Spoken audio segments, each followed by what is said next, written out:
you dumb, beautiful fucker. Who wants to be in America's slash fic with Abraham Lincoln? Louisiana Purchase, that's a name. You need to really get off my balls, okay? I'm gonna kick your ass. Also, why was Michelangelo so stinky? Ew.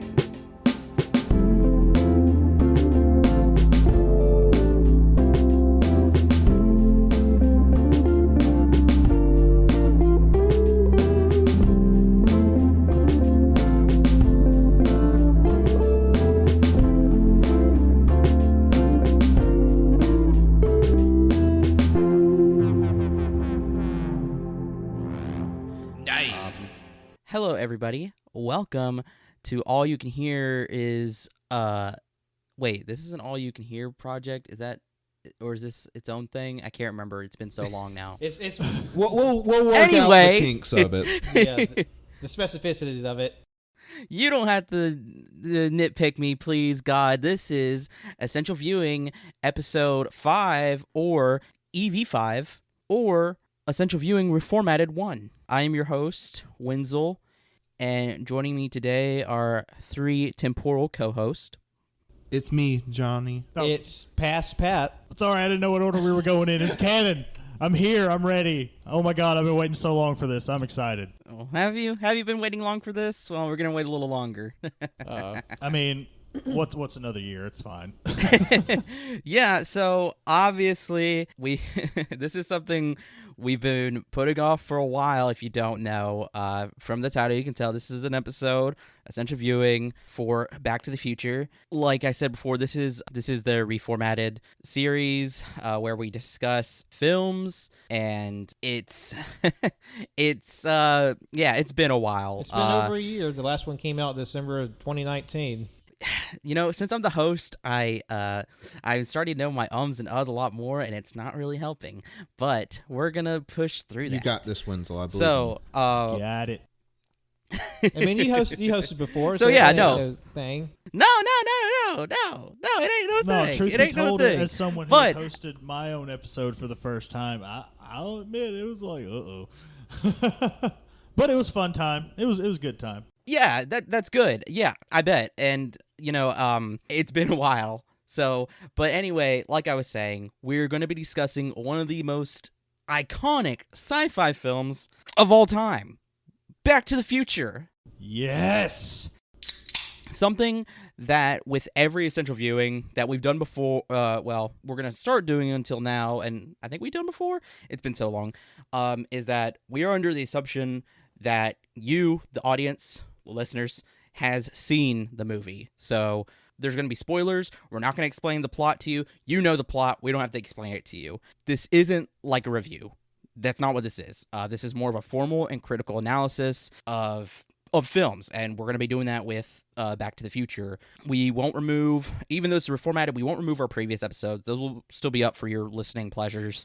But to kind of like break the not break the ice, but kind of like get the elephant out of the room is me and John, we were kind of dissatisfied with our previous episodes and what we were doing, the quality and the structure.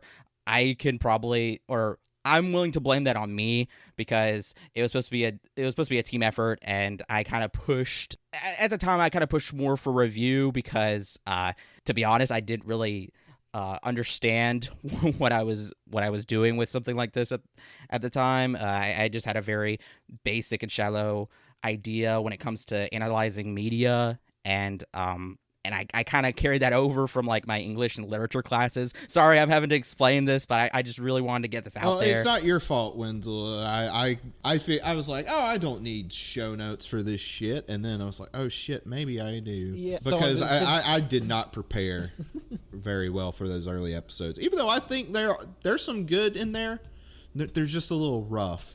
I definitely would say those episodes, they have been played very well. That even we had this huge gap in production, those have still been listened to very frequently.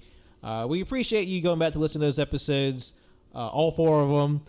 But those are fun in his own right. But I definitely think you can look forward to a new version of essential viewing going forward. Hopefully a little bit more regular, but like we said, just life and 100 other things got in the way. Yeah. In the meaning of production. And plus, we do a lot of stuff anyway. So. Yeah. Yeah, we're already crammed, and I don't hate those episodes either. So go back and listen to them if you want. Like Pat said, we originally wanted this to come out last year, but right as when we were about to do this, bam, COVID. Yeah. COVID went and hit us right in there, right in the balls. Yeah, because we took about like a couple month break, and then it was just like, all right, we're finally going to do it, and then bam. And I mean, hell, we were thinking about doing the Patreon, and bam, COVID. Yep. 1 year later. But enough of this sad, self-deprecating bullshit. Let's get to this movie. All right, Wenzel, lead us off. What exactly will we be doing for today? All right, so Back to the Future. It's exactly as it sounds, a time travel film, and we'll be discussing it.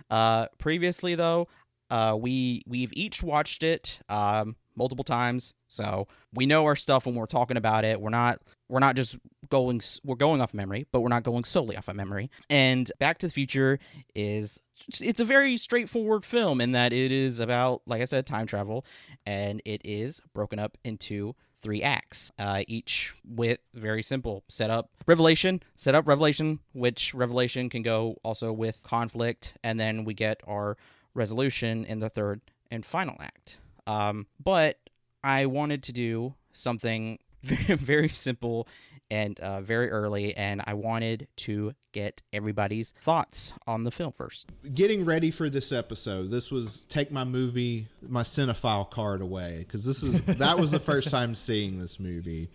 For some reason, never got a chance to see it, even though it was part of that generation of movies I grew up on, like all those Spielberg movies, Star Wars, Indiana Jones.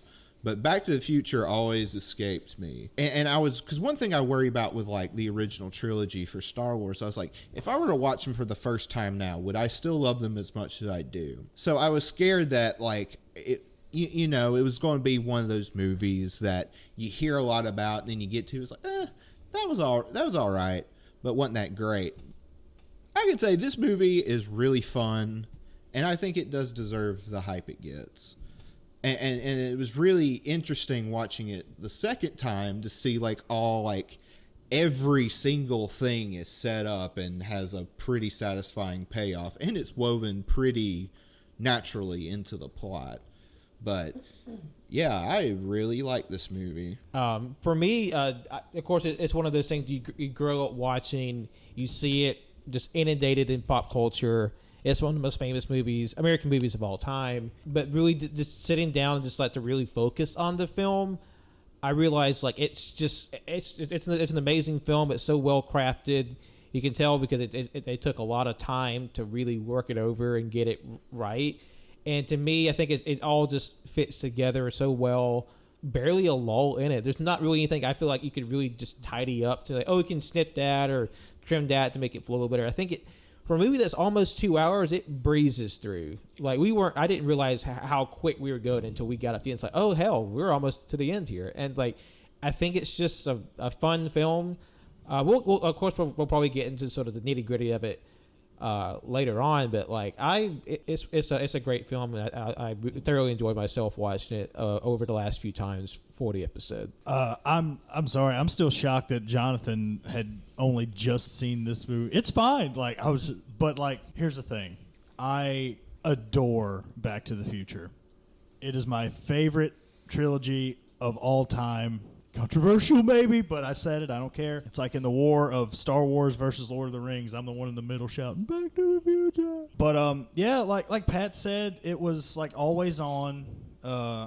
Whenever it was on TV, I could start it at any point and just have a good time. I remember, God, I don't know how old I was, but I want to say it was the first time I'd ever seen it. It was on some movie channel, and I watched it, and I was confused because it had it actually showed what to come, in part 2, and I was like, what? And I'm like, oh, it's about to come on, and it doesn't come on, and it's like, oh, time to go to bed, you have to go to school. I'm like, oh, my life is ruined. Then finally got to see all of them, and in fact, I'm just going to go ahead and get this out of the way. I'm sending a picture in the group chat right now Of course, people listening aren't going to be able to see it, but Wenzel hasn't seen this yet, and I wanted to get his reaction. Have a Back to the Future piece in the works on my arm right now. I've been very excited to see this for a while. Oh, shit. And it's actually a cover-up, too. Dang. That looks Cannon, awesome. do you want to describe what your tattoo looks like? I know it's still in process, but basically the general sort of imagery for the folks at home. Well, me and the artist, we literally just like came up with this concept, shooting emails back and forth while I was at work one day. And I knew that the tattoo I was getting covered up was like mostly just all black. So, of course, black had to cover it up, and granted, we're not talking about that movie today, but maybe in the future. I believe it's Biff's son's hoverboard, the Pitbull, and we also have Marty's board, and I can't fucking wait to have that hot pink and neon green right there. That's going to be sick. We got the clock tower with the lightning hitting it, and then 2 additions that the artist added that just blew me away is, of course, the back of the DeLorean, and at the bottom, it's the time circuits. And I am so happy with this tattoo. I can't wait to get it finished. I feel you. That looks awesome, man. Thank you. That looks great. I can't believe we got it just for the show. Shit. That's Just for the show, I mean- for the bit. Just for the show. It's not like Cannon has been a lifelong fan of this. and it's definitely not like Cannon's willing to go all in on a bit. I do like to go whole hog on a bit from time to time, but, you know. Thank you, Can, for the dedication Thank to you us. for your Thank service. you. You're welcome. You can always count on me. Cannon braver than the troops. When I was first introduced to Back to the Future, I actually saw it on Nick and Night. They would have constant marathons of all 3 of them. And the first one I actually saw was part 2 as well. And like you, I was confused. And for some reason, every time I think of the first film, I always get like the part 2 and part 1, like they're woven together. Yeah. So it's like random bits from them are like happening. And it's like, they don't happen in the same movie. They happen separately. But that's how I watched them. It was during like middle school. I don't remember how old I was. It was like I would always throw on Nick at Night, and it'd always be very passive. But I remember having when they first came on, I was definitely my kind of like comfort watch, because they were very very solid trilogy. I'll say that. And that's actually something I wanted to say, is that I really liked Cannon's review, or your review, Cannon, on Letterboxd, about how it's just a very simple film. It's nothing convoluted or complex, just straight on the point. Yeah. And especially for a time travel movie, because most of the time those are the ones with the most convoluted plots. Yes, and they can get weird really quickly. But Yeah. we were talking about it last night, and it was a good analogy. Like this movie, like, literally flows like water. I mean, you get like little bits of exposition, but it's not like forced. It's not like, Willy's Wonderland, if you get what I mean. Well, like you don't interrupt the flow of the story in order to tell what's going on in the story. Yes. And there's like, every time you see it, there's something new. That, like, hell, like in the very opening scene, I've seen this, I've seen these movies like probably the most out of any movies ever. And like, one of Doc's clocks had like a little man like holding on to one of the hands of the clock. Yeah. Like little nifty foreshadowing there.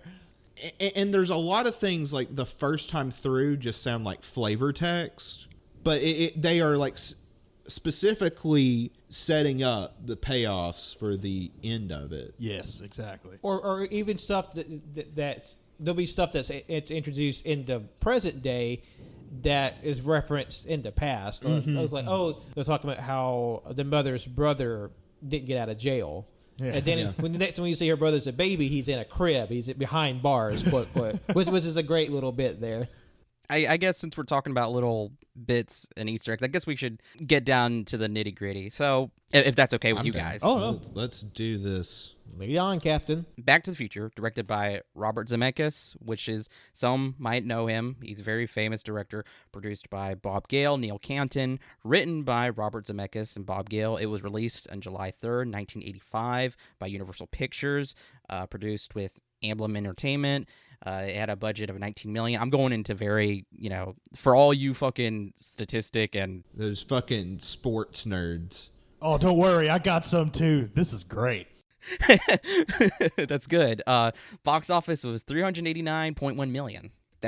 would that be chump change compared to now? I don't know. That's a lot of money. You also have to take into account inflation and plus, like, how much money has the film accrued in all of its forms across the last 35 years? Oh yeah. I mean, you know, it definitely paid off especially with the budget, 19 million compared to what they got. But anyway, I have to go over the cast list too, just for clarity's sake. We have Michael J. Fox playing Marty McFly, Christopher Lloyd, Dr. Emmett Brown, Leah Thompson, Lorraine Baines, Crispin Glover playing George McFly, Marty McFly's father, and Lorraine Baines being his mother. Thomas F. Wilson playing Biff Tannen, Claudia Wells playing Jennifer Parker, our love interest. Mark McClure playing Dave McFly, Wendy Jo Sperber playing Linda McFly. Those are Marty's siblings. George DiCenzo. Shit, I think Google might have autocorrected. I can't remember his name, but Francis Lee McCain. Those two people play Lorraine, Marty McFly's mothers. Those are essentially his grandparents, her parents.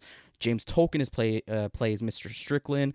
There is a character that every time I see his name, I'm like, why did you choose this name for him? It's a guy, his name is J.J. Cohen, plays a character named Skinhead. And I'm like, out of all the names, like, he's a punk. He's part of Biff's crew. And I just wanted to throw that in there. And also Harry J. Waters Jr. plays Marvin Berry, which is a reference. I just don't think Skinhead probably had the same connotation in '85 that it does now. No, of course, it's just a really stupid name. That's the thing. Well, Billy Zane's character in Biff's gang, his name is Match. Match, yeah. I mean, that's better though than Skinhead. Yeah, I mean, there's some cultural oogie boogie to that now, but just like, you think that, these are just dumb, silly, like, nicknames from just, like, street tough little punk. And then it's like, oh, wait, hold on. But anyway, I'm going to go into the conception of the story. How this came to be is that one of the writers, Gale, he had originally wondered what it would have been like to have been good friends with his father and went to school together. And then, that blossomed into, would you have been friends with your parents if you attended school with them? And then that's the main narrative device we have here, which is using time travel to create a scenario where the son and father are in school together. And then that brings us also into our central themes, and also a main message is, what if we were friends, and altering history. And I think that's something that we see with this film that I think could be considered universal, is like how we view our parents, especially seeing them in a different light, which is a younger light, as in like putting them to our youth, to our kind of in our shoes. Because there's always a point in someone's life where you finally you see your parents for who they are, and it's like, oh, they're actually like humans who can make mistakes and whatnot. But you sort of see that in reverse, where it's like you have like the conception of what your parents are, like with Marty's mom just kind of being a curmudgeon Puritan. And then when we get to the past, she's just like thirsty as shit. Yeah, she's... And just like a side tangent right quick, I didn't realize that was going to be a main plot point. I always heard about it and thought it was just like going to be like this, like one little like side gag or something. No, this is like the main plot of the movie revolves around Marty's mom wanting to fuck him. Yep. Yeah, and that baffles me because this is your first time seeing it. I remember seeing it as a kid and seeing it now. I'm just kind of, since I've seen it so much, I'm just kind of like, yeah, that's a thing. You're inoculated to it. And like we were talking about it last night, just sort of like different little bits behind the scenes. But one thing that really threw me is that apparently the execs wanted that relationship to be more explicit. That they wanted Marty to reciprocate his mother's feelings. No. And then no, I think that like that would cross the line, and I think people would be like, "That's fucking weird." Yeah, I mean the whole conceit is like just like funny, like mix them up. It's like, oh, she's falling in love with the wrong boy. Isn't this wacky? But then apparently the execs, they wanted like some weird Oedipus shit. And just like, wait a minute, Back to the Future was originally going to be rated NC-17.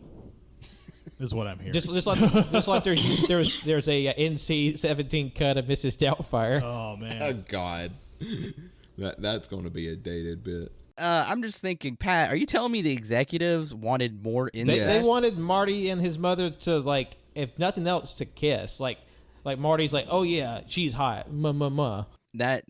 Those are some red flags there. I mean, that should have told you right now that Hollywood's run by a bunch of pedophiles and rapists. Bunch of incest cannibals. Fucking degenerates right? being like, this. You know what? This movie needs more incest. But, like, if you explain the plot of the movie just, like, with no, like, sort of conception that this is Back to the Future, this is a iconic movie that is just woven into our fabric, our societal fabric. You just explain the plot and think about it for a second. It's fucking weird. Oh, yeah. Explaining it, saying it out loud to someone is definitely going to, like, raise some ears. Okay, it's starring Michael J. Fox, who... I will hammer in the point by the end of this podcast that Michael J. Fox simultaneously looks like a teenager and also 45 at the same time. All right, you see, you talked about that last night. That's the first thing on our watch notes. I was like, you got to talk about the MJF age bit. MJF. Holy shit. MJF, baby. Wrestling bit for anybody that don't know. There's a wrestler named MJF, who is a smarmy shitheel. I didn't realize it until I wrote the initials down. I was like, holy shit. Yeah, but there's already a wrestler that has a Back to the Future gimmick, and that's Kushida. Yes! Literally dresses like Marty McFly. It's amazing. But he teams up with this old man. We never officially learn how they meet. They're just like best friends. This teenager and this just random old man. Seems kind of sketchy. The old man builds a time machine out of... What's the newest car right now? Oh, DeLorean. Let's put that in this movie. And he's going to travel back in time and accidentally mess shit up to where his parents don't hook up. So he has to go back in time, make sure his mom and dad hook up so he can be born. Meanwhile, his mom wants to sleep with him, and he has to dissuade her away from him towards his just insufferably pathetic father, yet still very handsome. He is a gawky, gangly guy, but he's a good-looking fellow. But I did think it was funny how basically the doctor was about to like his own fucking dog to be like, oh, I'm going to send my dog in the future and hope it comes back. Because I'm imagining, like, what if there's like a horror cut, like Cronenberg directed Back to the Future, or after they send Einstein in that test, like he just comes back and it's just like this hairy flesh car. Like he just fused with it like the Fly. I don't need that in my life, Pat. Nah, Doc Brown knew what he was doing, sort of. Sort of. I'm going to go ahead and say, if anybody listening, John did not do all of those characters justice, so listen to him, but also... That's the Cliff Notes. Yeah. Because this film, like I've been saying, and I can't stop saying it, I have it everywhere in my notes, is that it is a clear-cut and straightforward film, and I highly respect that. Yeah. No. I was just going to say that the movie is just, it's, like you said, very simple, but it executes everything very well. So it's like, I mean, you don't have to give me this fucking like art house movie that's going to make me think for 3 days. But like, as long as you just execute things properly and, you know, like you said, it's just fun and simple. Yeah, and like you said, it doesn't have to be like art house or overly complex to actually be renowned. And this is renowned. I might have shot a little too early with this, but we're going back right into it now. Like I said, the film is divided into 3 acts. First being Setup, which takes place in 1985. We are introduced to our 2 main antagonists being Biff and Strickland, and then we go into, and also we are introduced love interest as well, being Parker, and family history, and the main theme and message of the film. And then we get to 1955 being the revelation, conflict, and then the third and final act being resolution, which goes back into 1985. So in the first act, we have something that's, like I said, is introduced, which is our main theme message of history. First act, we have one of our central themes is introduced, which is responsibility, and that goes with the main message, which is, as Marty states to Mr. Strickland, because Mr. Strickland is essentially calling out and berating him. Thank you, Jonathan. Berating him and his father as calling him both slackers. And McFly replies with, history's going to change, which is the central theme here, and that is our destiny is not set in stone. And literally, destiny isn't set in stone because you have a time machine. So you can change whatever, but the responsibility aspect is he is a slacker, but the situation that of him being forced back into 1955 is responsibility being forced upon him. So now he must rise to the challenge of being able to preserve himself, save his parents, but also saving his friend Doc Brown, because Doc Brown dies in the very beginning of the movie, which is something I don't know why never clicked with me. I was like, oh, he's fine, and then after watching it so many times now, I'm like, oh my god, he's dead. I feel that, he did. Like, as somebody who's just watched it like dozens of times, like a lot of those later viewings, it's like, oh, it doesn't really hit you when you're a kid, but like, oh wow, like he like literally dies in the beginning, but like you see him again because we're in the past. And it was always funny to me whenever they changed those villains when they're first coming in. They had the original name for them, and I thought I put it in here in my notes, but they changed it. The because, Libyans?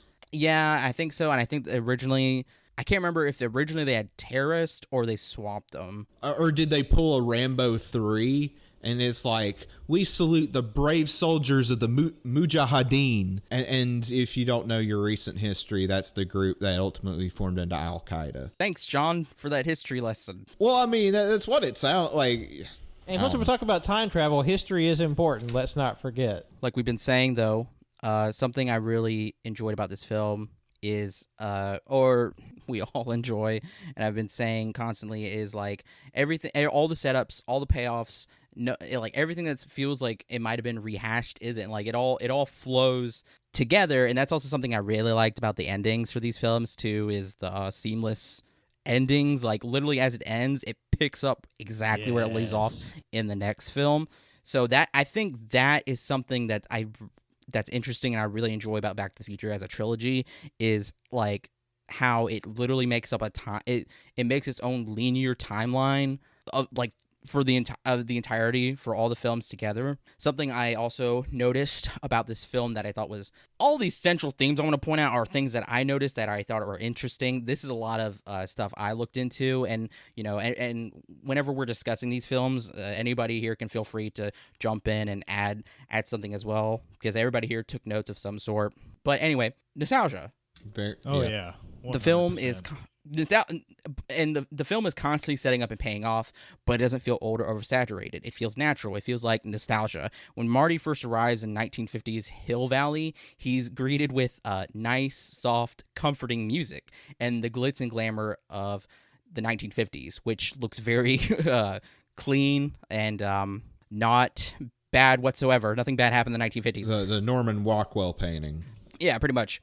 And Zemeckis and Gale were actually both born in the early 50s, and this second act, intro specifically, feels like it's hearkening to, you know, simpler times, as some people would call it, but they're not really simple. But anyway, it's simplified through the eyes of a child, especially with Marty McFly. He's a teenager, but he's definitely still considered a child, and he's seeing this fresh. And I thought I definitely got that whenever I watched this originally and then watching it now, is because having older parents and grandparents, having you describe these times, these towns that you like, how they were, especially seen through photographs and films, it's, you know, it's different. And especially when it's through rose-colored glasses, I guess you could say. Very much so. Well, and you know, everybody looks sort of on their childhood as, you know, some sort of time of, you know, where there's no worries, you don't have bills to pay, you know, life hasn't really hit you yet. Yeah. And then, you know, on top of that, not to get into that, but like there are, you know, America doesn't like to own up to its mistakes in its past in the education system. So, you know, that also has an effect on that. But yeah, very much. And it's interesting how, like, how they choose to go to the 50s, because there's this, they say that like a lot of nostalgia has like 30-year cycles, you know, as one generation sort of grows up and looks back, you know, they're about 5 years ago, everything was just 1980s themed with, references to like Back to the Future. I call it like the Lucas Spielberg era films where it's, the big blockbusters. Yeah. Who are those? Oh, go ahead. I'm sorry. No, I was asking who are they? I don't know what those are. Oh, are you talking, like Star Wars, Jaws. Did you really answer my question? Thank you, Jonathan. You were so sweet. Yes, I answered your question. I lost my train of thought. Thank you. The bit has derailed. You were talking about the George Lucas and Spielberg era of films. Yeah, talking about how, like, specifically, a few years ago, like, that was the big, everyone was thinking back to that time in sort of a fond light. But, yeah, but I will say for Back to the Future, it does kind of acknowledge, in a kid glove sort of way, like, the racism, too, with that one character. Yeah. Are you talking about, Goldie Wilson? Goldie? Yeah, who's the busboy who ultimately becomes the mayor of the town. And there's another bit later on in the movie, but Well, oh yeah, Yeah. I was about to say that was a nice setup. Is him, or the setup should be his advertising to be mayor, and then him getting the idea in 1950s to be mayor by Marty. That was really nice. Like, it's weird. Like, it's like, I guess kind of a bad comparison because, like, it came out much later. But, like, the bits in Forrest Gump, how, like, they made it play out like he influenced things in history. Yeah. It's like the same thing with Marty. It's like, oh, this dude wasn't going to be mayor until fucking this kid from 85 came back to 55 and was just like, oh, you're going to be mayor, by the way. He's like, what? Yeah. Yeah. It sort of gives you this interesting, like, perspective on, like, because everybody's interpretation, every story's like portrayal of time travel is different. We have like this sort of stable time loop, like like he's always changed history. Like this is what it's always been, even though I feel like it started it started in the past, and then like since it started in the present, then he went to the past that he caused it, and that sort of retroactively changes things. So it had already been, and it always had happened. Which it kind of makes your mind kind of start to fold in on itself when you really try to think about it. Yeah, it can make your head hurt. Well, I have it broken down. It's kind of like a Venn diagram. There's the left circle, which is we get the current timeline and his intro in the 1950s. Then the middle section is everything that he's altered, and then the right circle is everything that has come of those alterations. Yeah, it's sort of like the way I like to visualize it is like a roller coaster loop-de-loo, where you go back to a certain point, but then it keeps going forward. Yeah. But once you start thinking about time, it gets weird. Yeah, and I mean, it's like, I keep saying it again, it's very linear, so it's very easy to understand. But that actually brings me to sort of a character analysis. I'll be interweaving this about Marty's parents. This is where we get, because after he gets 1950s, he gets into a he meets his father at the diner. That's how we get introduced to that, and then we get introduced to his mother later. Anyway, the film is not incredibly deep, obviously, but it does a very spectacular job of altering the view on Marty's parents. When we first meet them in the 1980s, they're nothing more than a lower middle class couple losing interest in each other. George doesn't listen to his wife. Lorraine is just constantly reminiscing about teenage love while implying drunkenness. And it's emphasized that it's hard to ever believe that these two were ever in love with each other, but they were. And that brings me back to that brings me to another theme, which is reconciliation and understanding. Because of him going back in time, he's able to see his while everything else may be glitz and glamour and gilded, his parents aren't, and especially his father. And we get to see Marty as he sees his parents, and he gets to understand them. That, like, even though Strickland called him a slacker, he gets to really see him as he is, and he's just kind of this weird, awkward, really weird guy for wanting to peep on a girl changing. Yeah, I mean, it's so weird, like, in one way of how far we come in a society, because initially people thought that was, an okay thing to do. Or at the very least, like, or they just like, oh, that's quirky. that's like something like quaint and permissible, like, Yeah, that doesn't harm anyone. Yeah, even though it's just very predatory, but Also, speaking of, of course, Marty gets his dad out of the way and gets hit by the car, and then the guy gets out and he's like, another one of these damn kids jumped in front of my car. And it's like, oh, how many kids have you hit with your fucking car, man? Or that doesn't imply how many people were peeping on his daughter. Maybe. I mean, that too. Oh God. Yeah. So have they all been falling out of Apparently trees? that's just the peeping tree. You know what? What was that, Lorraine? Though. Yeah. I mean, because that was their house. I mean, That happened right outside their house. I know it did happen. I knew that. It never really occurred to me. I don't know why. The person in the window always came off as blonde in my head for some reason. I don't know. I remember you don't see the girl's face, but Yeah. I guess it's a but I thought it was implied to be Lorraine. it's telegraphed to be her. Never crossed my mind these many Canon, years. don't feel bad. You wouldn't really be surprised about how many 80s films, maybe even older, are literally white people peeping on white people. I know.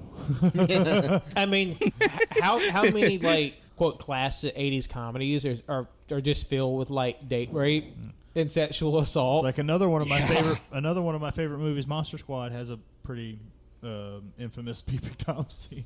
That is a yikes. I haven't seen Monster Squad in forever. Oh, I love that movie so much.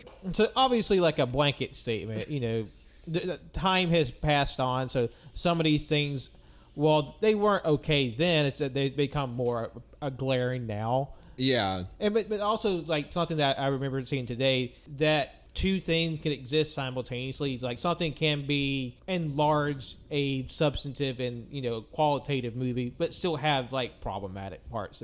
That one doesn't, to an extent, one won't outdo the other. It just depends on how much that is. And plus, where that line is going to be different for every person, and that's valid. So it's like you're all smart, you know all this anyway. Yeah, no, I mean, in this film, with that moment is just we get to something else later, but it is it's different from what we see with his father. But anyway, like I was saying, this deals with reconciliation, because an understanding is that we see now that his father, like him, they might be vastly different, but he can still emphasize with him. Marty is in a band. Did I say emphasize? Empathize. Thank you, John. Again, you have saved me. Empathize with his father. Marty is in a band, and he is scared putting his band and his music out there, and he even says he just doesn't know how to handle if he'll be able to handle that kind of rejection. And then George, his father, adolescent George, says the same thing, and that is when he's referring to his science fiction writing. So there, we already get that understanding, and we see here that was something I kind of had comfort, or I liked about this. And even though Marty is able to show greater love for his parents, and he want, not only does he want, Marty's really being put to work here, not only does he want a better life for himself, because he wants to get out of town, get out there, but he also wants to help his parents, and not only for to make sure that he is not erased from all of reality, but also to get them to fall in love again, but also to make sure their dreams become reality as well, just to better improve their standard of living. And I think that's something that can be respected here. Mm-hmm. Yeah, I agree. Which is kind of weird, because it's funny that you mentioned that. I listened to a couple of interviews with Crispin Glover. This was months ago, so bear with me here. Apparently, he did not enjoy how the movie ended, because he felt like the producers and directors or whatnot were trying to make the message all about just like greed and like have all the money in the world, it'll make you happy and whatnot. And I was just like, Well, I definitely I can see that point of view, because whereas they could have had the movie wrap up with like his family just being happy, like his mother and father have like a passionate and fruitful marriage, but then it had sort of like this added thing onto it where they're very financially successful because he followed with his passion and started writing, so but that necessarily wouldn't lead to he becomes a best-selling author and has like all this like rich fancy stuff. Like I could see how that might be read like it's sort of like this fantasy, like not only do you get this main goal of his parents having a successful marriage, but also like they're financially successful, like this extra layer of fantasy on top of it. Because literally the movie could have ended right back exactly where it started, where George is working for Biff, but they're still happy with their marriage, and that still would have been a satisfactory conclusion. Because even if you got like a crummy job, you can still have a happy home life. In the end, that's kind of more important. Although we all know money, a certain level of money does secure happiness, but it may not give you happiness, but it'll solve about 95% of my goddamn problems, which in turn leads to happiness. But you know what we're trying to say. Yeah. I don't know. I can see his point, but at the same time, I didn't really get that vibe. Plus, if they're so successful, how come all the kids are still living at home? I think that was more for just like visual continuity. Yeah, whatever, Jimmy Olsen in your suit. No, and I couldn't tell, was the sister, was she the youngest child? Or is Marty the youngest? I think Marty's the youngest. Yeah. No, Marty's the youngest. But I wasn't sure because I wasn't sure her age, because she looked like she's a grown woman, even though Marty's, Michael J. Fox, Crispin Glover, and Leah Thompson are all more or less the same age, and they're playing Crispin and Leah are playing adults. Like, if I remember correctly, I think Marty's supposed to be 17 in this movie. Yeah, I think. Because he said to Doc, he's like, look me up in the future, I'll be 47. Yeah, he's close to being an adult, from what I understand. That's interesting though, because I like you said, I don't get that from that. I think now, sorry, I'm bouncing a lot of things in my head. Like, in a way, I don't mean to cut you off, but in a way, again, he's wanting to be a writer and whatnot, and he got his happy ending, I suppose. Everything. Yeah, because at least initially, that's how I saw it, was him succeeding in his goals to being a successful writer. But of course, with time machines and 2 more movies, shit changes. That is true. I think it was just that emphasis on the financially successful part. I get what he was saying. I just don't think that was probably the intended meaning. Yeah. It was probably just, an accidental reading of the movie.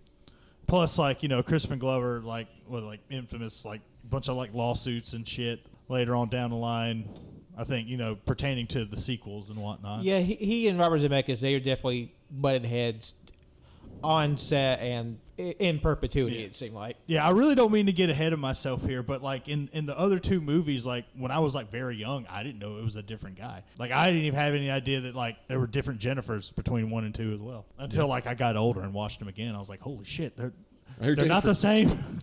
I didn't know that either. Oh wow, save that for part 2 and 3. But anyway, back to the future.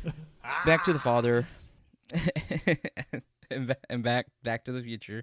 I was just gonna say that this is something I kind of sympathize here with Marty's situation, is being able to see his parents in not a one dimension or a one role.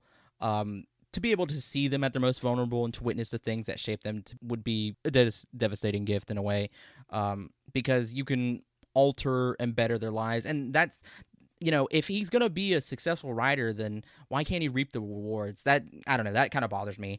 Like I said, it's like he's altering their lives and everything, and might be considered selfish, but then it would make their lives ultimately better, and I don't think there's anything wrong with that. And in this case, too, their roles, Marty is role with his father and and his mother at this point are reversed, and that he's kind of nurturing them and helping them grow.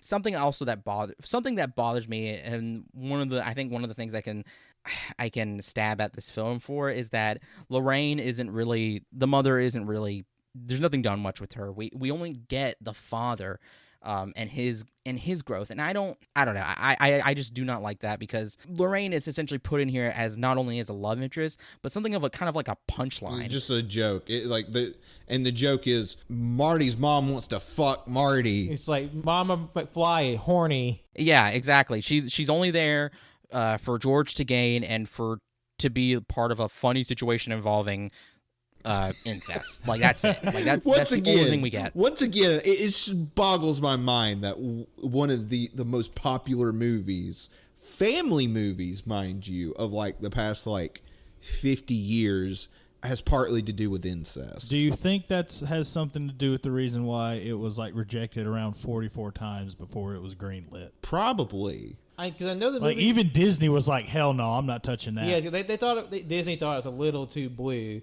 No, we keep the fucking Robert Zemeckis and Bob Gale. No, we keep the incest. God damn it! But the thing is, the execs wanted more incest. Robert Zemeckis and Gale were like, okay, the little bit of Only a little incest. We're not monsters. only a little. No. I mean, shit. Spielberg produced this movie. He's like, all right, boys. If this does not have any incest, I'm fucking out. I'm pulling all my money. I want a refund. Now that I think about it, how much of Hollywood is just incest? Is interested in incest? I don't know. I'm sure a lot of them are very sexually depraved. Yeah, I mean, the shit we learned about Army Hammer. Holy fuck, that was wild. Woo! That's spicy as And fuck. it's continually spicy, Okay, too. It just gets worse. I don't know how. Like, I'm out of the loop on that one. I don't know what's happening. We'll fill you in on that story later. We can't bring that up in the podcast. we'll just say it has to do with cannibalism. Please tell him. All right, but I mean, I guess like this movie has like little bits of horny sprinkled throughout. But pretty sure like this movie in the 80s, the theater has something playing called Orgy American Style. That's in the movie.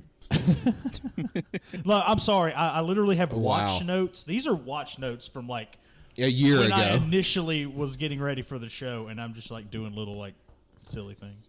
I do have like actual like fun facts, but we'll wait. It's all good. No, it's fine. Thank goodness, John and Pat, you guys are saviors for editing. No, and I will say, like, everything that you said in your notes so far, like, you know, about the movie itself, like, I have here. I'm like, oh, shit. I'm just crossing shit off. Fucking minds crossing. Yeah. They're crossing streams, like in that other 80s movie. A lot of big marquee films came out in the 80s. Yeah. Ghostbusters, the movie that's about trickle-down economics.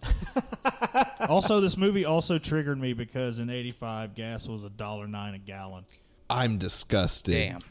Yeah. 'Cause I paid like $2.57. The cheapest- and that's like low for this country. The cheapest I ever remember paying for gas when I was paying for gas was like $1.25. Yeah. It's just like, Jesus Christ. Off topic, sorry. Fucking No, me you're and fine. Canada No, are it's just okay. derailing the shit out of this. I'm Sorry, so I'm sorry. done. Wenzel. Anyway, back to the Future. Back. Okay. Another theme I just like to throw in here is that maybe messing with time ain't so bad. I would mess with it constantly. Fuck yeah, that's what I'm saying. Fuck the time-space continuum. If I... I mean, if Give me a time machine. I'm fucking shit up. if time travel is inconsequential as like Avengers Endgame was, it doesn't matter what the fuck you do. Yeah. Kill someone's past self. It doesn't matter. Doesn't matter. You're still there, apparently. If we just have a nice mix of Back to the Future and Avengers Endgame, I think we'd have a perfect time travel rules. Because the reason why I say this is because we get Doc is constantly warning Marty not to mess with time, but Marty is constantly trying to tell him, hey, something happens to you in the future, and this is Marty trying to save him. And he gives him a note that I thought was really nice. We get another setup and payoff. He gives him this note. Doc destroys it initially, but then when Marty finally returns back to the future, we see Doc get shot again, and then we see Marty seeing himself go back in time. But then it turns out Doc's alive. He wore a bulletproof vest, and he went against his own rule. And I think we get some good development there. That was some good And shit. That was some good shit. This also goes into another theme I have written down is setups and payoffs, and we got a lot of them. in Bundles. This, Fucking loads of them. bundles and bundles. I should say at the very beginning of the movie, whenever in the beginning of this podcast, whenever Cannon and John mentioned about the man hanging from the clock tower, and that's like a reference to Doc. That's a setup and then a payoff for Doc hanging from the clock tower in 1955. That's also a reference to the 1923 silent comedy film Safety Last. I thought that was fun. And anyway, more setups and payoffs we have here. If anybody has any, this section right now. Oh yeah, I think I got a few myself. That's what I really like about this film is the amount of just Easter eggs.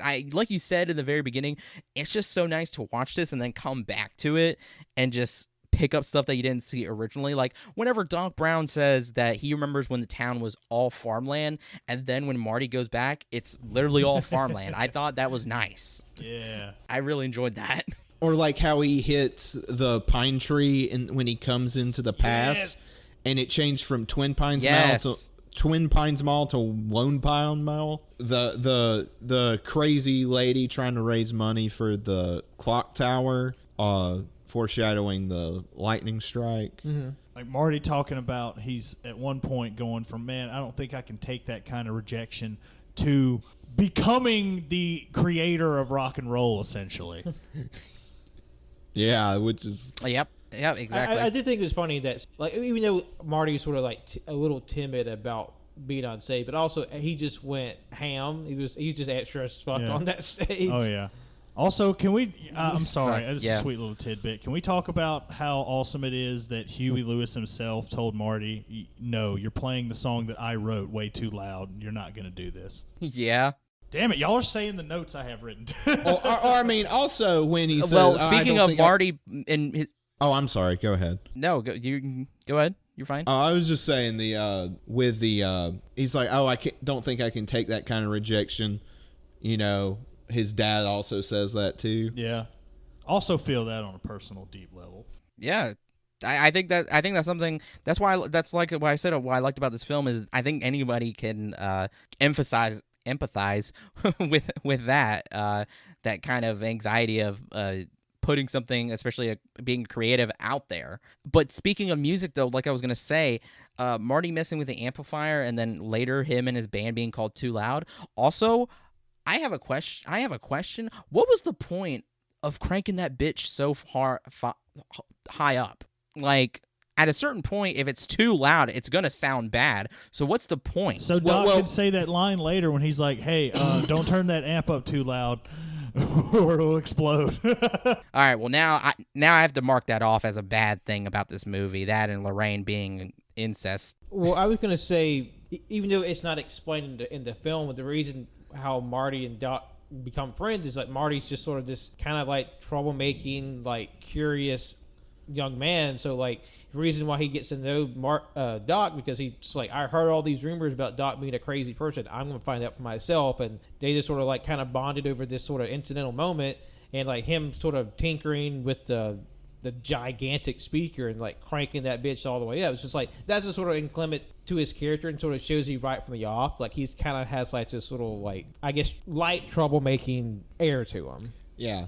However, he would not have fucking eardrums. Yeah, he would have been like deaf. Yeah, the back had a would bit- have been just me, just like being like, what? All right, while we're nitpicking that scene in particular, I do have in my watch notes, why is Doc calling his own house? He just assumed Marty's like, that fucking Marty's at my house again. It's like, he just stays Yeah, here. like, it never occurred to me until that viewing. I was just like, why is he calling his own house? He lives alone, just him and the dog. The dog's not there.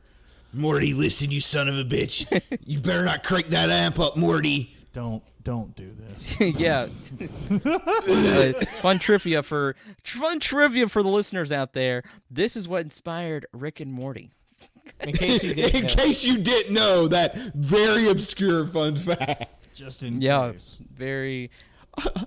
Oh, geez, Doc, I don't know. I don't know about this, Doc. Oh, my God. Also, what was that guitar? That was the worst guitar in the history of guitar. That was a whack-ass guitar. I swear to God. It looked like they went to the nearest fucking pawn store, and it was like, give me the cheapest shit you got. And they gave him, like, this 5-year-old practice guitar. Like, it was damn near the size of a mandolin. That was a weird guitar. I will agree.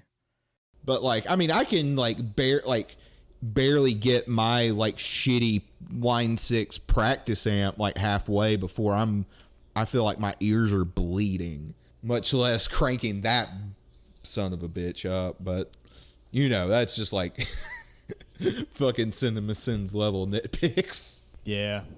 Ding! You know, that also actually, Pat brought me to a really good point about character analysis involving Marty and Doc Brown. I know John earlier said that their friendship it's kind of weird, you know, and yeah, I guess it could be considered strange, but it also really makes sense. Like Pat was saying, Doc Brown is this eccentric and weird and smart guy, and then as we can tell from Marty, he has a genuine interest in him and his inventions.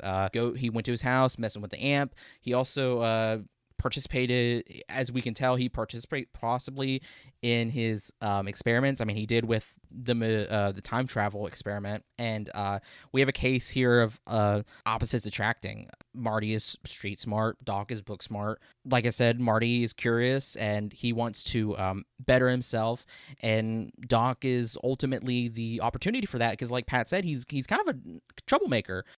He's got 4 tardies. 4 tardies. He's got four tardies, but he shows. I really enjoy that. It shows that he's capable of learning. You know, he's not one dimensional, and that's where another thing about this film shines is how it deals with certain characters, not all of them, but especially our main character. Yeah, I mean the characters aren't necessarily, I guess, like the deepest, but like they have their own flaws, and I think they're really well defined. Like there's a reason why they have stuck in the cultural zeitgeist for as long as they have, because they Oh yeah. I mean, like, and this movie in general is just like iconic. Like it's hard to think of a time before Back to the Future. It's like similar to Star Wars in that sense. Yeah. Yeah, exactly. And plus, I just, like we were talking about, I just loved sort of the dynamic, like the surface level dynamic between Marty and the Doc, and sort of like the deeper connotations of their relationship. How, you know, like Doc is obviously this very wizened, very smart man, who's also like eccentric, and he doesn't really know how to fit in the world. And like Marty, while he is sort of outcasted in a lot of ways, but he's like he obviously knows how to get by day to day, because like Doc is like sort of been like shunned by larger society from like the text of the film. He sort of like regressed in himself. So like, you have Marty to bring him out into the real world. We also have Doc to sort of like maybe sort of bring something out of Marty, like his potential, because like Doc is one of the only adults in the film to sort of like see Marty as like not just a screw up, fuck up kid. It's like, oh no, you have genuine interest, but just because it doesn't go through like this traditional avenue of how we expect children to act in school, like you have these skills, you know, these interests that I can sort of get down to you on a personal level and help you bring out. I feel like there's a really good balance between the two on this conceptual level. And plus, like, you know, Michael J. Fox and Christopher Lloyd just have, you know, great presences in the film. Mm-hmm. Yes, like they legitimately feel like actual like best friends. And, and since exactly. we like brought it up, I just wanted to, as long as I've adored these movies, I've never thought to like look up like the actual origin of how the two met. So I finally did that last night. And it was what like Pat was describing. Yeah. Or because didn't you say that's what Bob Gale said in like an interview or something? Yeah, he said that like, you know, Marty was curious about this like the scientist that everybody called a crackpot, and he's like, well, I'm curious, I want to find out. And then Doc thought it was cool as hell that Marty liked his inventions, so pretty much I guess just hired him on as an intern, like a lab assistant to help him out with his stuff, and they became the best of friends. Thank you, Pat. That's exactly something I really I love about their friendship is that Marty is like you said, they're both on the fringe of society. Marty is like typically somebody who you would think as cool, but I think I think Marty would be somebody who is you would consider as truly cool, rather than being on a sports team or being like a prep. I actually call this somebody who's like a fake cool. He's doing his own thing, He's in a band, dating a girl he loves. He has an eccentric friend, he's a genuine person, and he has real fears too. These feel like real characters.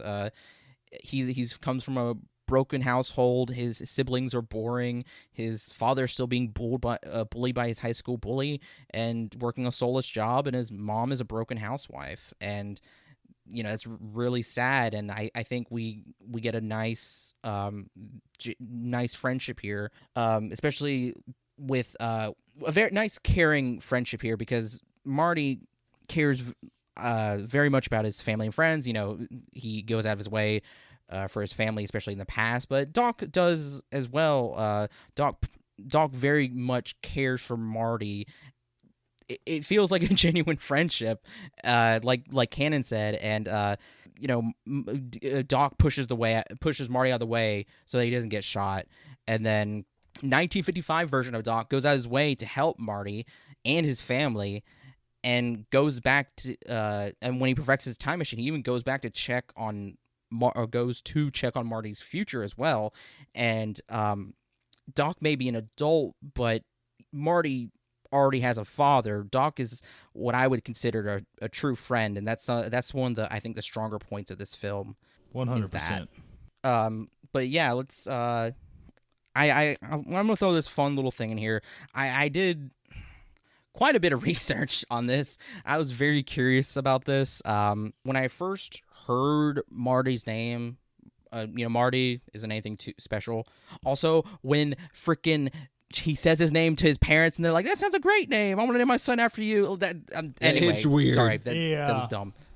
I want to name my son after this guy I thirsted over in high school, who turns out to be my son, but I don't know that. There's a really good Family Guy bit that referenced this, where Marty sets like their rug on fire, and his father is like, he looks exactly like the guy who set us up together and has the exact same name. I'm not stupid, Lorraine. I am not going easy on him. And he takes his belt off like Jesus Yeah, Christ. I even have that in my watch notes, because he's like, if your son ever sets fire to the living room rug, go easy on him. And I'm just like, oh my God, did they like beat him almost to death or something?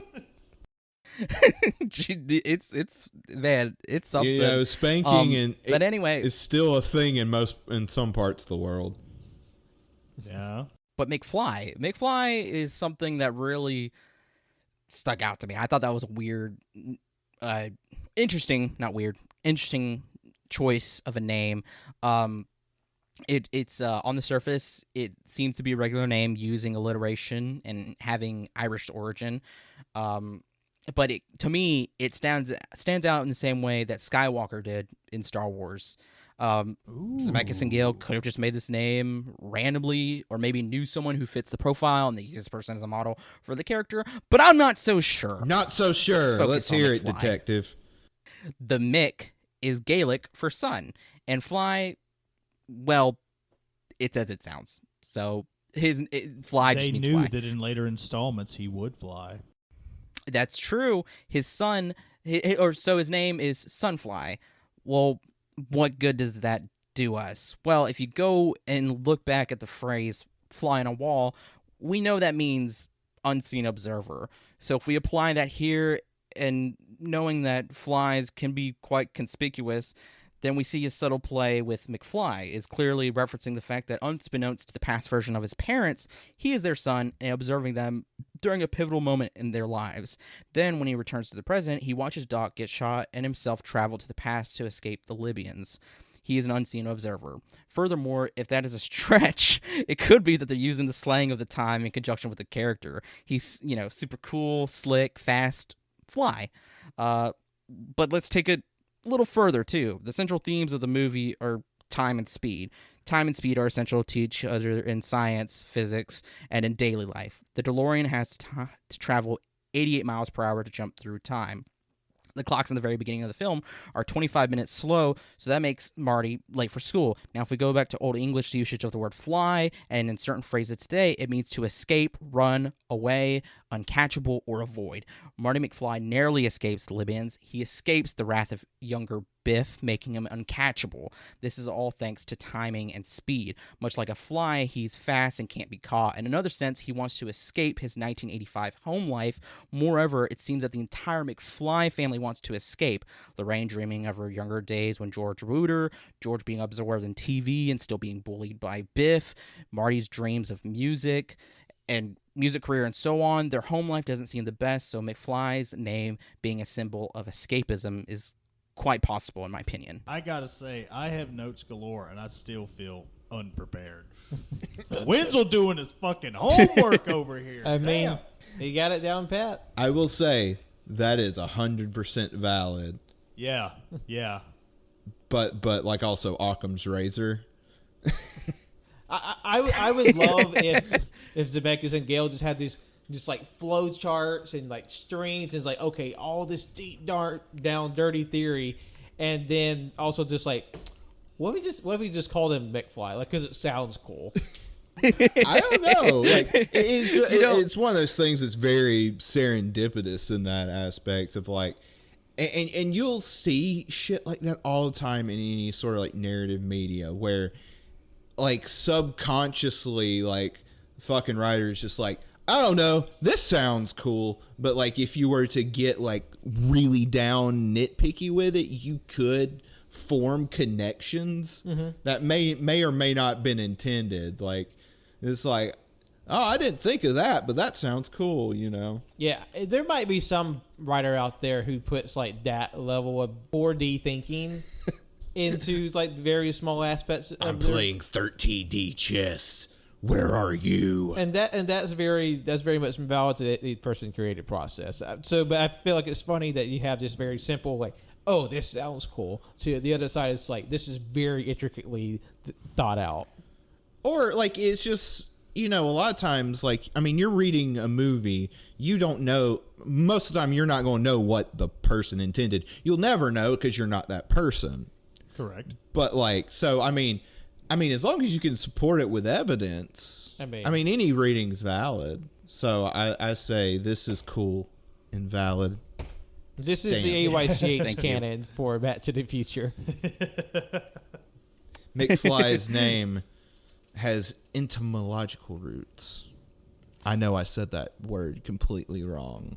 Yeah, but I'm going to play it off like I did do it right because I'm a smart person. If we're going etymological, bringing back Cronenberg, Marty McFly becomes the Brundlefly from he becomes Jeff Goldblum. Holy shit! Just imagine like the Jeff Goldblum fly monster, but in the Marty McFly clothes. There's a crossover for you, folks. Marty, we gotta go to the future. It's about your. Oh my god! It's like this oh is you, God. Doc. Are you telling me I turned into a fly? Like a giant testicle monster? And then where Lorraine has to cry sinking to the floor because Marty just melted off his father's hand because he's now a fly monster, and now she has to put the shotgun to his muzzle and blow his brains out. Spoilers for The Fly. I mean, it came out a year after Back to the Future, so those are huge spoilers, man. Jesus, that's Cronenberg for you. This is after he has to drive away in his flesh dog car.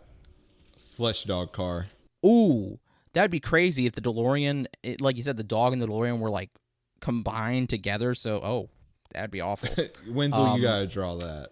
Or it could go two ways. It could be the horrible monstrosity flesh dog car, or it's just a dog car from Dumb and Dumber. Or hear me out. Okay, that's it's good. like Cat Bus but dog car. Yes. Where it's like, and his ears are the doors. yeah, where it's like, you know, this could be creepy, But because of Miyazaki's magic, he the cat bus is like super cute and cool. And because it's an anime, you see the dog's balls. Yeah. And its butthole. Mm-hmm. And well, speaking of manga and anime, I put in our discussion chat on Twitter, the creator of the artist for One Punch Man and Ice Shield 21, they were tentatively going to make a manga version of Back to the Future, but of course rights got caught up in it and they weren't able to do it. But it's a pretty sick drawing. Oh, that would have probably been my first manga purchase. Did you just say manga? Manga, whatever the fuck, man. Oh my Fucking god! Wenzel busting balls over here. Like he's just like here. Yeah, I'm busting balls. Get out of my podcast. All right, I'm out. Hey, this is my podcast too. We went 50-50. I mean, just don't say manga. this You'll would be be fine. I promise I'll never say manga again. It Oops, definitely wouldn't I be the said first thing I'm time not that supposed to someone's say. walked off an episode of an AYCH. Really? Somebody's walked away from a show before? Oh, no. Oh, I do it all the time. Well, specifically, I was mentioning during the Fast and Furious episode, I explained there's a scene where Vin Diesel is lifting up a car, and he does it for real. He actually lifts up the front end of a car. Yeah, we synced it. Yeah. Fuck. That's some Synced it. That's some bullshit. Tell me that movie wasn't fantastic, though. Oh, it was fucking amazing. Okay, no, we're not talking about Fast and Furious. We're talking about That's a different Yeah. spinoff. But what we also look forward to more Fast and the Furiouses. You remember the part with the fucking zombie cars? Spoilers for the next Fast and Furious. Anyway, there was a little question I wanted to put out. So we got the character Biff. Does anybody want to take a whack at who Biff is based off of? Donald Trump, right? Well, at Well, least you in got the it, second Cannon. movie. Goddamn. I know my shit. No, he's based off of Gale later admitted that he was based off of Donald Trump. It's nothing big. I just thought it was funny. That's kind of all I had for Back to the Future. I think I covered everything that I wanted to break down about this goddamn film. Any final thoughts? I think it was cool that in one of the original drafts of the film that the time machine was just a modified refrigerator. It was powered by Coke, but it'd be a very stationary prop. And the reason why Steven Spielberg changed it because he was afraid kids would climb into the refrigerator and get stuck, which is funny considering Jesus that's Christ. kind of a plot point in the Kingdom of the Crystal Skull. Yeah. Well, like a lot of the old refrigerators, they would lock on the inside. So, like, there have been people, like kids, who were just playing around and would get stuck, and no one would knew where they were. Yeah, kids would play junkyard and climb into a fridge and get stuck there and die. That's sort of funny to think of. In an alternate verse, it was a refrigerator instead of a car. Also, how the movie was almost called Spaceman from Pluto, even though it is referring to two scenes early on in the film. I find it funny that I just looked up a bunch of interesting factoids about it and whatnot. And according to Bob Gale, on October 26th of 1985, people actually showed up to the mall that was portrayed as the Twin Pines Mall to see if Marty would arrive. Oh, damn. Did he? I mean, obviously not. And of course, because apparently Eric Stoltz was originally supposed to play Marty McFly. Mm-hmm. I mean, according to this, Michael J. Fox was always the first choice, but was unavailable due to the scheduling conflicts with his role on Family Ties. Eric Stoltz filmed for 6 weeks before Zemeckis and Gale realized that Stoltz wasn't right for the role, and then Michael J. Fox worked out a schedule to fulfill both commitments. So he filmed his television show and Back to the Future all at the same time. I think he had to do a lot of travel for that, too. I bet that fucking sucked. And there's definitely moments where he seems like kind of tired within even outside the context of the scene. So I could understand how doing a weekly television show and then like a full-fledged movie production would definitely draining, especially for traveling. And I thought this was a crazy story. Thomas F. Wilson, who plays Biff, almost suffered a broken collarbone in the cafeteria scene when Stoltz was still cast because he was being too aggressive. And apparently, according to him, allegedly, Wilson was going to give him a receipt during the car park scene outside of the dance, but Eric was fired before he could punch him in the gut. It is interesting, sort of like the behind-the-scenes sort of gaffe between Eric Stoltz in the cast, and then like Crispin Glover in the cast. How like there's just like a lot of like friction of personalities. Yeah. Yeah. And something very minor, but apparently this was Billy Zane's first on-screen appearance. Wow. Just think of like the Nice. first movie you're in is fucking Back to the Future. I would be happy to tell people that. And then 10 years later, he was in the fucking Phantom. I own that movie. Well, just on Crispin Glover, I was looking up some stuff on him in between bits, and I found out his full name is Crispin Hellion Glover. That's his God-given name, Hellion. Hellion. Also, it kind of fits because this picture of him I found is really spooky. It is. No, Chief, that ain't He's it. very scary looking in this picture I found. Was he the dad in Dexter? No. Okay, it kind of looks like him. The dad in Dexter was Raiden in Mortal Kombat Annihilation. And in Too Fast, Too Furious. Yeah. Yeah, he was. But note-wise, I think it's cool that it was selected by the Library of Congress for preservation in the National Film Registry in 2007. Also, Fast and Future is on AFI's number 10 ranked best science fiction film of all time. Did you just say Fast and Future? God You damn did it. say Fast and Future. Hey, the lads pitched the crossover between Back to the Future and Fast and Furious. I'd fucking watch it. Oh, side Hey, note. I mean, car. As we speak, there's an ongoing fucking comic by IDW, goddamn crossover of the century, Transformers and Back to the Future, and the fucking time machine is a Transformer, and his name is fucking Gigawatt. That is the greatest goddamn thing ever. Nice. They have the toy at Target. I saw it today. Oh, The actual Transformer transforming well, DeLorean. I gotta get that. Any final thoughts, John? I'm sorry. Yeah, I didn't hear you, so I was like, oh no, did Discord shit the bed? Fuck. Okay. But no, as far as final thoughts go, yeah, I mean, it's a straightforward movie. It's fucking great. But even for it being straightforward, like just this conversation, like I was like, oh my God, this can go in like 50 different directions because this movie is denser than a fucking pound cake. But yeah, It's all right. it's very nice. Now, I pose a question to Wenzel. Yes. What's the over-under on discussions on part 2 and 3 in the future? What are the discussions about that? There haven't been any. And Wenzel just had a stroke and died. You could probably expect it to happen at some point. It'll probably be a while. Yeah, I don't. Oh yeah, I'm not. I wasn't probably be a bit. anticipating it being like a very soon thing. However, I want to watch the second one. Hot take. It's my favorite one. Oh, Yeah, really? Don't The get me second wrong. I adore all of these movies. The first one too, but I have a sweet spot for the second one, and it's my favorite. Okay. Here's the thing. I agree with you. I like the second one too. Hell yeah! Yeah, the third one is fine, but like, it's a solid trilogy overall. Yeah. Honestly, they're all not really horrendous. Yeah, like I know, like the third one gets a bad rap, but like even for what it is, I really enjoy it. Like the whole story in itself, beginning, middle, and end, like you have that like all the time. Yeah. Also found it interesting that like I they agree. were released like a year apart. Part 2, 89, part 3, 90. This film ultimately is a buddy film. Marty and Doc Brown, two friends go on an adventure to protect each other and their loved ones.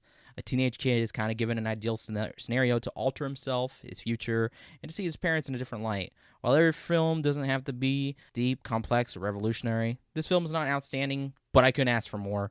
It's saturated itself into pop culture, spawned a awesome trilogy with very seamless endings, and at the end of the day, it's just a fun film to take you and me back in time. Is it a classic? Absolutely. Is it an essential viewing? Yeah. Abso-fucking-lutely. I agree. It's definitely essential. It's one of the biggest pop culture movies of all time, and I think it's well worth your time to check it out. If by some chance you haven't seen it, but as we found out, that is possible. Yeah. And plus, it had this really cool perspective of having like this range of feelings on the movie. You have like hardcore fans, we have brand new eyes on the product, and we have like people who just sort of grown up with it being a part of this huger culture entity. So I think it's a lot of fun. And lastly, what does our favorite cinema mollusk think about the Ooh, film? Otto. Hello, buddy. Otto, he tells me he really likes it. That's good. Very good. That's good. Thank you to anybody out there who listened to this. I really appreciate it. I hope I was too all over the place, but that's Everyone fine. give it up for Wenzel, please. Come on. Wenzel back in the hosting saddle. Hell yes. Thank you. I really appreciate it. But if you want, you can check us out. All You Can Hear. We're on SoundCloud, iTunes, Google Play, Spotify, Overcast. Any RSS feed, we're there. Give us a like, a rating, a review. Any feedback, we do appreciate it. We do listen. We've actually reformatted a lot of our show because of feedback, so it's not going to waste. I promise. We do look at it. You can follow us on Instagram. All You Can Hear. You can follow us on Twitter. AYCH Podcasts. Is that correct, That's Pat? great. Okay, and now I'm going to leave. What's Facebook, Pat? What's our Facebook? Our Facebook is All You Can Hear, just like our letterbox. Yeah, just like our letterbox. And you can follow us, subscribe, follow us on YouTube, where all our VODs from our past streams are on there. That's what is that, Pat? That's All You Can Hear. Yeah, and hopefully we'll get back into streaming because we're also on Twitch, twitch.tv/AllYouCanHear as well. And I really don't. Is there any more plugs? Instagram, Twitter, Facebook, Letterboxd, Twitch, YouTube. That's all of them. That's all of them. Thank you. Wow. Gosh, I can't believe I did that with no help. And you can follow me, Wenzel. You can follow me on Twitter at WenzelWilkie. You can follow my art Instagram at WhatAWenzy. Again, thank you so much for listening to this. Yeah. Bye-bye. Bye-bye. Thank you all for listening. We hope you enjoyed the reformatted interviewing. Hopefully, there'll be many more to come. And then just honestly, bear with us with the growing pains for the reformatted show. And just in general, life is hard, and making things is hard too. But you can follow me on Twitter, Instagram, and Letterboxd. John lost his name on Facebook. John lost his name, Art. My name is Jonathan. You can follow me at Twitter at JONIBOI24 or Jonathan12 on Letterboxd. And I am Cannon. You can follow me at That Cannon Guy on Twitter, Instagram, and Letterboxd. Hell yeah. Thank you. Bye-bye. Thank you. It's time to go to Back to the Future.